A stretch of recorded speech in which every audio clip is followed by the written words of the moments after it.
They are not ashamed of themselves. We are their children. Share you feel me? I'm 40 years old. I can't marry a girl like you and keep. I can't build a house. Just two rooms. Oh. 40 years old. Oh. How many years remain for me as you see me like this? Why if I don't control my mind? It's always doing things up and down. But it's not like that. But they have to think about we too. We are their children. It's not by just rigging election. If you like, rule for 1,000 years. But do good for us. That's it. But me, I'm angry with them. That is why I didn't come out to vote. Welcome to What in World Weekly. I'm not quite sure how I describe myself, but if you've come across my page before, I talk politics, social issues, essentially what's going on in the world. That's why the name says what it says. And I've been thinking about doing a series on all the hot topics that are going on all around the world. So I did a live stream, I think a couple of days ago on Sunday, about Iran and the latest on the impending war there. And I'm Nigerian, if you haven't guessed by, I don't know, looking at me, I guess maybe you wouldn't know that. But I wanted to do a series on Nigeria as well, talking about where Nigeria is in 2026, the state of the country, my views on that. And I usually am more present on TikTok, but obviously it doesn't really allow for long form content, and so YouTube seems like a good place to do that. So I do plan to do stuff like this a bit more frequently. It's taking me a while to get my camera set up, orientated to landscape instead of portrait, stuff like that, but I think this should be good for now. The more I do this, the more I think about trying to improve the formatting, stuff like that. But I guess right now the message is what's important. So if you come across this and you're Nigerian and you have any thoughts, leave some comments below. Maybe you have anything you want me to talk about. Maybe you want to jump on a live stream together. I do go live. I try to anyway, every Sunday at 2 p.m. on TikTok. As I grow my YouTube audience, I'll probably start doing more live stream stuff on here as well. But for now, that's exclusively on TikTok. I'm also approaching about 1,000 followers on Instagram, so I'll probably start doing some live stuff on there as well. But the video you saw at the start of this live stream, this video, I'd been planning to do this longer form Nigerian video for a while, and I came across that video a few hours ago. And for context, right now it's I think about 3:30 a.m. that I'm shooting this. I had a nap earlier, and so I basically have some free time on my hands until I go back to sleep. I might as well record a video. And it got me thinking about not only Nigeria itself, but what my foundational political perspective is. For the longest time, when I was growing up, I was identified as a leftist, and I saw myself as being on the left. Some might say far left, but over time I realized that these labels have become more and more meaningless. You have people, a lot of politicians, for example, who make it in politics by being, at least in the West anyway, right wing on foreign policy issues, but try to be lefty on social issues, on domestic issues. Again, it's a branding. So when Trump was running, for example, he talks a lot about healthcare for everyone and not cutting social security and Medicaid and Medicare and stuff like that, which were leftist positions, well, at least nominally anyway. Obviously now he's gone into the power and he's done the total opposite of that. But it just shows you again how someone like Trump, who's in many respects a far right politician, can still brand himself using leftist popular slogans and policies to try and get elected. So that got me reflecting on the fact that these positions of left and right are not really that meaningful anymore. But I still didn't really know exactly how to define my own political position. Now, when I saw this video, it's something I've been thinking about. When you dovetail it into stuff like philosophy, for example, the fundamental driving force of my my political and even social ideology, if you want to say that, is that humans are very fragile. And I think that gets lost a lot in when we talk about, again, that might be politically speaking. So committing to go and do war in Iran, for example, it's almost lost that the Iranians are just humans just like us. And in the same way, we are largely subject to the whims of the universe, of a random person doing crazy stuff. Even if you have incredible power, as that person said in the video, we all kind of end up in the same place. So when you start to think about your own ideology, for example, it might be at work, it might be in relationships, all that kind of stuff, there should be a level of humility that comes with the fact that really and truly, not only are we incredibly fragile, we also don't live for very long. And so in the limited time that we all live, some people's times are more limited than others, we should try and, generally speaking, just be as nice to each other as we can to make your limited time as enjoyable as my limited time, because you have a limited time, I have a limited time. There's no reason why I should commit to making your time miserable so I can enjoy my limited time, when really and truly both our times are limited and we're going to end up in the same place. And if you think about how that translates to political policy, I would hope it would be someone deciding that, well, if I'm already a rich billionaire, I could try to promote a policy that makes me an even richer billionaire. Yes, I could do that. Or I could decide to not do that and pursue a policy that allows other people that don't have billions like me make their lives a bit easier. You know, what does that look like tangibly? I guess if you think about that as a foundational policy that drives, you know, as a foundational ideology that drives your policy making, you might not be committed to destroying the environment that we all live on, because you would think that would affect other people that don't have the resources you have to escape these things. That would make their lives miserable. Now, if I bring it back to, so that's waffling on, the Nigerian context, I think when you think about the mindless corruption and theft that goes on in Nigeria, you know, I think David Cameron said something about how if the money stolen from Nigeria was stolen from the UK over the past 40 years, the UK wouldn't exist as a country. I think he's very much right. Nigeria right now doesn't exist as a country. It exists as, if you think about what countries do, countries legitimize the government, you know, the people to make fake money. You know, for your money to be valuable, it has to be recognized as some kind of national currency. So you establish a country in which you say, because of our status as a country, which is a collective group of people who exist in a government or whatever, we're allowed to make a naira, which without the government would be meaningless. Like if Nigeria stopped existing tomorrow as a country, or maybe Nigeria broke away into another 3-4 countries, and each of them have their own currency, then naira would tomorrow be worthless. So it's quite interesting that the value of this thing that we all hold dear, which is currency, gets its legitimacy from the people. You know, the people breathe life into it. And what you have right now in Nigeria is that there are a small group of people that own the country and are committed to stealing the wealth of the rest of the population. You know, not only are they doing that in a very malicious, intentional way, they are doing it at the same time to accelerate the destruction of the lives of those people. You know, so as that guy was saying in the video, which I might try and put it in the rest of the video in longer form, maybe somewhere in here, he's talking about the fact that he's 40 years old and he's too poor to afford to marry someone. He's too poor to do X, to do Y. And again, if you think about how long people live for, you know, if you think about the Nigerian, actually life expectancy is around 55, so he hasn't got much left. Obviously, he probably looks like he might live longer than that. But let's say he lives to 80 years old. It seems like up to this point in his life, he's been living in a state of misery. The kind of basic things that make life more enjoyable, he's simply too poor to afford. At the same time, the people that run and own Nigeria are making out like bandits and, you know, looting millions and billions from people like him, the public, the people by which they have legitimacy to print the kind of naira that they're stealing. That shouldn't be the case. And it's very easy to me that if you have a policy again, well, not a policy, an ideology again, which thinks about how long we will have, you shouldn't be committed to making someone's life that miserable. Like, there's really no need for it. So I think that's kind of an incredible position to be in.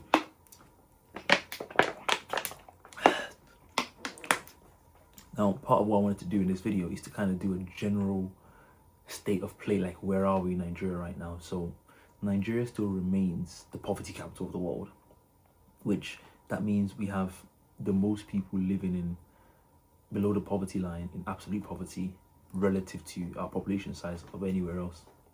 I think it might even be not even relative. I think it might just be an absolute number, which is kind of incredible. I mean, both of them make for horrific reading anyway. But if we focus on, I guess, whichever one it is, you now combine that with the fact that what this does to the social political state of the country is that Nigeria is a place right now where kidnapping is a big business.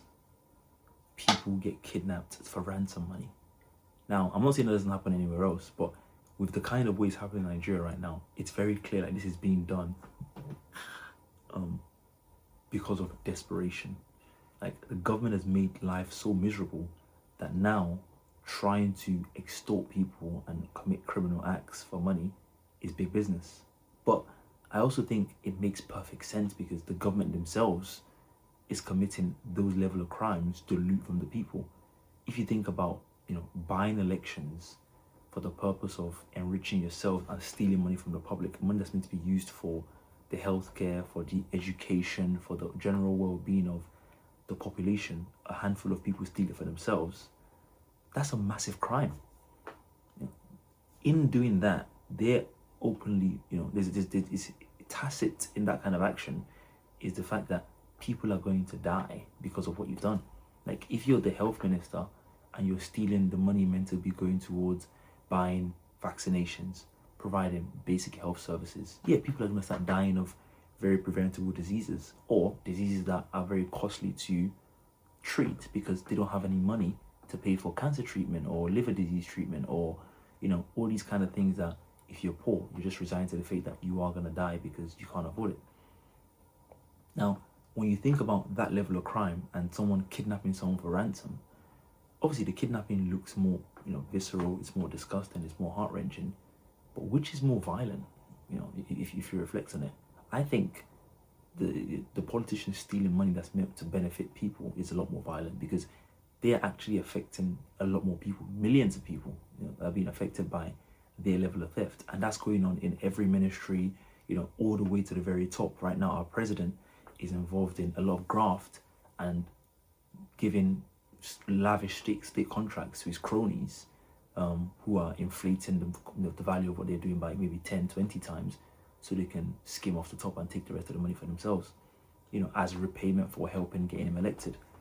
That is something that's not only stealing from the people, but also stealing from the future of the people because now the country's finances are in a more terrible state because a lot of the money is being looted. Now it makes it more difficult for, even if someone comes in there with the most noble intentions, which is very likely anyway, their hands are even more tied in what they can actually do.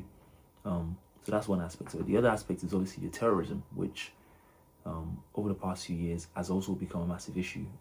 Now this one to me is a bit more complicated because obviously on the one hand you do have what you can't deny, which is the Islamic fundamentalist problem of all these people that are committed to a bizarre ideology that, I don't know if you say requires the right word, but causes them to, motivates them to commit extreme acts of violence in the name of, a God they believe in.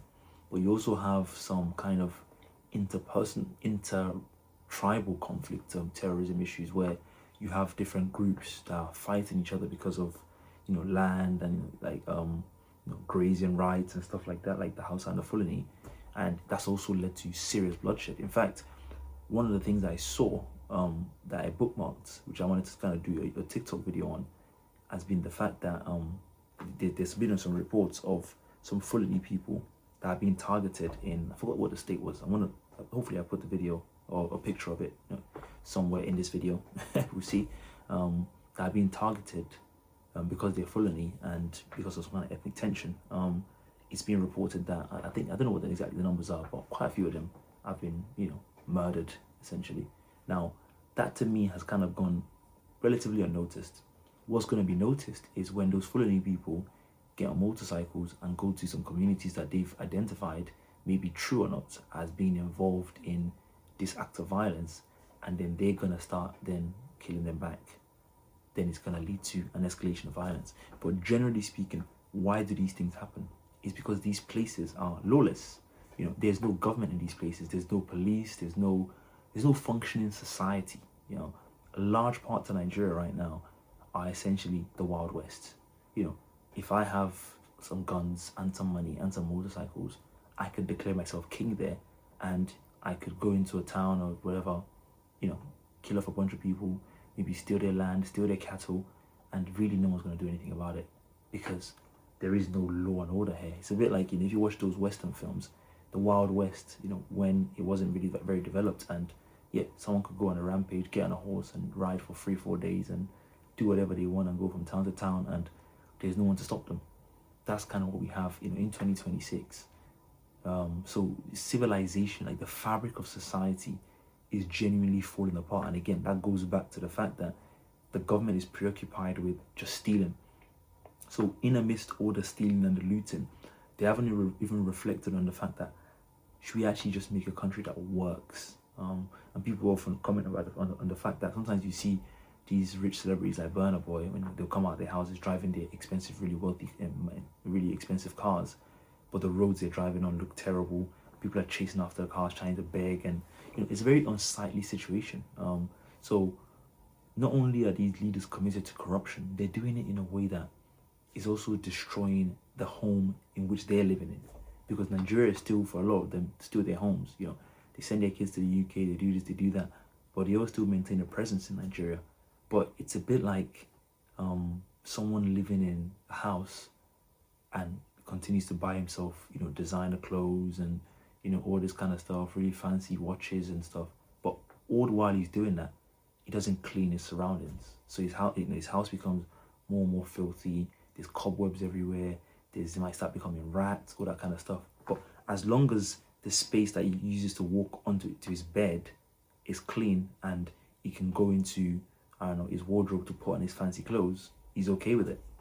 That's kind of how Nigeria is being run right now. These politicians are the people that are buying themselves, almost quite literally in many respects, fancy watches, expensive cars.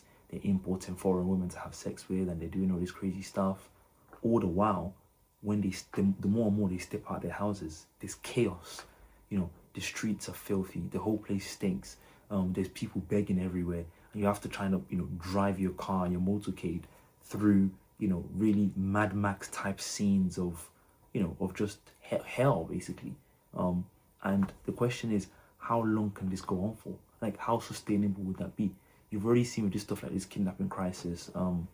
It's already affected some relatively high ranking members of society. Like sometimes it'd be like the cousin of the brother of the House of Rep member or something like that. How long does it be? Because I guess right now these people don't feel like they have to target politicians because they're getting all the money they can from average people. When would they now wake up to the fact that, hold on a minute, in our midst of trying to enrich ourselves so much, we've actually created a society in which all the things we're stealing we can't even enjoy. I don't know when that's going to be. Maybe that will never happen, but it seems to me like something has to change. If you have 4 or 5 states, I don't know how you define what portion of Nigeria that is, that's currently overrun by Islamic fundamentalist terrorism. Then you have other portions of the country that's been overrun by kidnappers. Then there's parts of Lagos right now where you can't even record video. You have to pay people, because if you don't, they can break your camera, they can attack you, they can do worse. Stuff like that. Recently it was a situation where the Lagos state government was embarrassed into like arresting people who, when your car broke down, they'll kind of hold you ransom if you don't pay them some money for you to like take your car away. Again, what kind of society is this? So to me, the fabric of society, and I think a lot of Nigerians that live there can testify to this, is falling apart. It's not really a country anymore in any meaningful sense. I've done videos on TikTok where I talk about the fact that if something bad happens to you in Nigeria, a lot of the time the police can be involved in the badness, and the only way you can get justice is by coming onto social media to embarrass them. You can't just go to a police station like, this thing happened, they will investigate it, they will find who's responsible, they will bring about some justice. So if the very basics of America always talks about, when the shooting happened, the thin blue line, which they always use it to defend the police doing horrific stuff, but it is true, like, for you to have a society that functions, you need a basic level of law and order. And the more you look at Nigeria, the more you start to realize that law and order kind of consciousness or concept doesn't really apply anymore. Because if I'm a politician, or if I'm just someone, I have money, I can pay the police to arrest you because I just feel like it. The police can beat me up, steal my car, and if I can't appeal to some higher authority above them, nothing can get done about it. So slowly it seems like everyone's starting to realize, oh, I don't have to play by the rules anymore, because there are no rules. And once everyone, quote unquote, once enough people realize that and start to behave that way, you're going to reach a critical point where the state might be lost forever. I mean, I think in some respects you already kind of see that happening, but I think there's still enough people that still look at some of those things with like shock and disgust and say it shouldn't be this way. I saw a video before I started doing this of the army arresting someone because they claimed they were wearing camouflage. So somehow the army has some kind of protected right to wear camouflage in Nigeria, and they can brutalize you, arrest you, take you away, and do whatever they want to you because you're wearing a piece of clothing. Now, there's no law that says you can't wear that. It's just something that the army's been doing for years and just continue to do as a practice. Of course, they only use that against poor people. If you were rich and you were wearing camouflage, they might be the ones protecting you. But ask yourself the question, why is the army involved in enforcing, even if that was a law, which is not, why would they be involved in enforcing civilian law? I live in the UK. If the army was involved in arresting people for breaking criminal crimes, that would be like we have martial law in our country. That would be like we don't have democracy anymore. That would be like we don't have freedom anymore, because the army is only meant to be, used on foreign soil, doing that kind of stuff, or defending the country. They shouldn't be involved in just being able to arrest people and just snatch them and do anything, because there's no law that allows for them to have that kind of authority and power, precisely because they're not answerable to those kind of mechanisms. And so these are the kind of things that go on, where when you combine them all together, it's Nigeria looks like, in February 2026, a failed state. Hopefully that gets better. I might do a follow-up to this video to kind of report on that. But terrorism, insecurity with kidnappings, the business as usual of corruption, all of those things, those are just general crime as well. All of those things make for an extremely toxic brew of, as the guy described in the video earlier, a population that's kind of lost. A lot of people live hopeless existences in Nigeria. The vast majority of the population live that way. Everyone that has any kind of hope is because they maintain, if I can leave this place, things will get better for me. So that kind of reality is not one that's sustainable to a country, because countries do rely on national myths, and the fact that a vast majority of the people in the country believe that this country doesn't work for me anymore, it's a really scary thing. So hopefully you enjoyed that update on the state of Nigeria today. Like I said, do make sure you're following, subscribing. A lot more will be coming on other countries. I did an Iran one. This is Nigeria. I'm probably going to do one on Gaza, one on the US. And yeah, hopefully you found that enjoyable. Leave any questions you have for me in the comments. If you're new here, I'm trying to grow this community, make it bigger, so I can do more stuff like this, and I can do it hopefully a bit better produced than this. But hope you enjoyed that, and I'll speak to you on the next update.